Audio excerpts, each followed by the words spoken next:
اعوذ باللہ من الشیطان الرجیم، بسم اللہ الرحمن الرحیم۔ السلام علیکم میرے پیارے بہن بھائیوں، امید کرتی ہوں کہ آپ سب خیریت سے ہوں گے اور اس رحمتوں اور برکتوں والے مہینے میں جو رحمتوں کی ہوائیں چل رہی ہیں اس سے خوب فیض یاب ہو رہے ہوں گے انشاءاللہ۔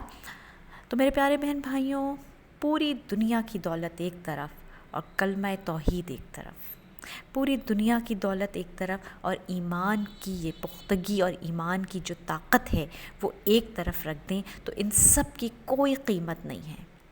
اگر آپ کسی ایک پلڑے میں دنیا کی ساری دولت رکھ دیں اور دوسرے پلڑے میں خالی لا الہ الا اللہ رکھ دیں اور پھر اس کے ساتھ آپ وزن ڈالنے کے لیے ایمان کی خوب پختگی اور اللہ تعالیٰ کے ساتھ اپنا تعلق رکھ دیں تو میرا خیال سے سب سے زیادہ قیمتی وزن اسی کا ہوگا۔ تو میرے پیارے بہن بھائیوں، ایمان کی جو دولت ہے نا اسے مانگنے سے ملتی ہے اور بڑی محنت سے ملتی ہے۔ ایمان کی پختگی کے لیے ہمیں خوب محنت کرنی پڑتی ہے۔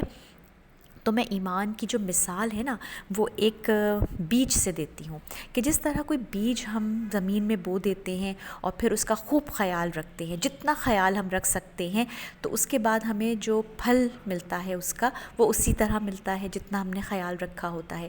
تو بالکل اسی طرح جو ایمان کا یقین، ایمان کی پختگی ہے نا اس کا بیج ہم اپنے دل میں بوتے ہیں اور پھر اس کی آبیاری کے لیے جو محنت کرتے ہیں تو جو اس کے انگریڈینٹس ہیں نا وہ ہمارے نیک اعمال ہیں، یعنی ہمارا نماز، روزہ، حج، زکوٰۃ، صلہ رحمی، ہمدردی، حقوق العباد، یہ سب چیزوں پہ جب ہم خوب کام کرتے ہیں تو پھر اس کا ہمیں بہت بہترین پھل ملتا ہے اور یہ پھل وہ پھل ہوتا ہے کہ جس کا فائدہ ہمیں دنیا میں بھی ہوتا ہے اور آخرت میں بھی ہوتا ہے۔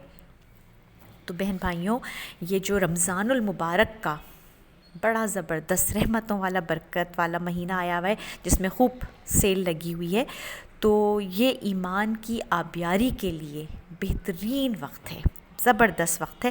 اس میں خوب عبادتوں کا حکم دیا گیا ہے اور اس میں ایک مخصوص عبادت کا حکم ہے جس کو روزہ کہتے ہیں۔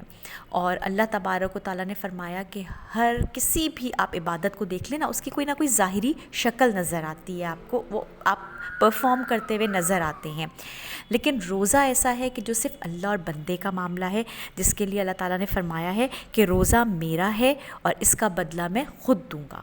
اور ایک جگہ اس کا مفہوم اس طرح بھی آیا ہے کہ روزہ میرا ہے اور اس کا بدلہ میں خود ہوں، یعنی اللہ تعالیٰ کہہ رہے ہیں اے بندے میں تو تیرا ہو گیا۔ سبحان اللہ، کتنی پیاری بات ہے۔ تو میرے بہن بھائیوں، یہ جو ہمیں یہ مہینہ دیا گیا ہے نا اس میں ہماری ہر عبادت کو خوب بڑھا کے اس کی قیمت لگا دی گئی ہے۔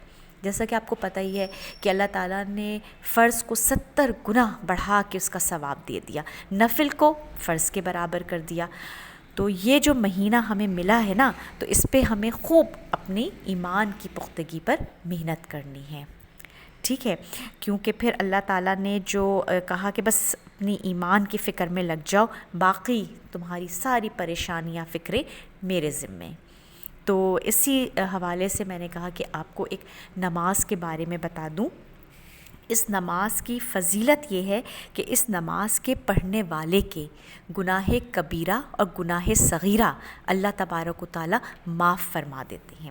اور یہ ہمارے پیارے نبی صلی اللہ علیہ وآلہ وسلم نے اپنے چچا حضرت عباس ابن عبد المطلب کو سکھائی، اس کی تعلیم دی اور فرمایا کہ آپ اسے روز پڑھ لیا کریں، روز نہ پڑھ سکیں تو جمعے کو پڑھ لیا کریں، جمعے کو بھی نہ پڑھ سکیں تو سال میں ایک دفعہ پڑھ لیا کریں، اور سال میں بھی نہ پڑھ سکیں تو پوری زندگی میں ایک مرتبہ اس نماز کا اہتمام تو ضرور کر لیں۔ تو میرے پیارے بہن بھائیوں، میرے نبی نے جب اس کے بارے میں یہ فرما دیا کہ پوری زندگی میں ایک دفعہ پڑھ لو تو اس کی اہمیت کتنی زیادہ ہوگی۔ آپ کے تھوڑا سا وقت جائے گا اور رمضان کے جو چند دن رہ گئے ہیں بڑی برکتوں والے ہیں نا، تو اس میں تو آپ کی اس نماز کی قیمت بھی اللہ تعالیٰ نے خوب ڈبل سے ٹرپل کر دی ہوگی۔ تو اس نماز کو صلاۃ التسبیح کہتے ہیں اور اس کے پڑھنے کا میں آپ کو طریقہ بتا دیتی ہوں، اس کو ضرور پڑھیے گا، اللہ تعالیٰ قبول فرمائیں گے اور آپ اس کا بہترین اجر دیں گے۔ اللہ تعالیٰ نے کوئی مخصوص نہیں کیا ہوا، وہ تو دینے پہ قادر ہے، بس اس کے کن کی دیر ہے۔ تو آپ نے 4 رکعت نماز نفل کی جو ہے وہ نیت کرنی ہے، اور نیت باندھ کے ثنا کے بعد آپ نے 15 مرتبہ سبحان اللہ والحمد للہ ولا الہ الا اللہ واللہ اکبر پڑھنا ہے۔ یہ 15 مرتبہ پڑھیے۔ آپ اپنی ہاتھ باندھے ہوئے اپنی انگلیوں پہ بھی اس کو شمار کر سکتے ہیں۔ پھر آپ نے سورہ فاتحہ پڑھنی ہے اور اس کے ساتھ کوئی بھی سورت لگا کے پڑھ لیجئے۔ اس کے بعد آپ نے 10 مرتبہ یہی کلمات ادا کرنے ہیں۔ پھر آپ رکوع میں چلے جائیے، رکوع کی تسبیح پڑھیے سبحان ربی العظیم، اس کے بعد 10 مرتبہ۔ پھر آپ کھڑے ہوئیے قومے کی حالت میں سمیع اللہ لمن حمدہ کے بعد آپ نے پھر 10 مرتبہ یہی کلمات ادا کرنے ہیں۔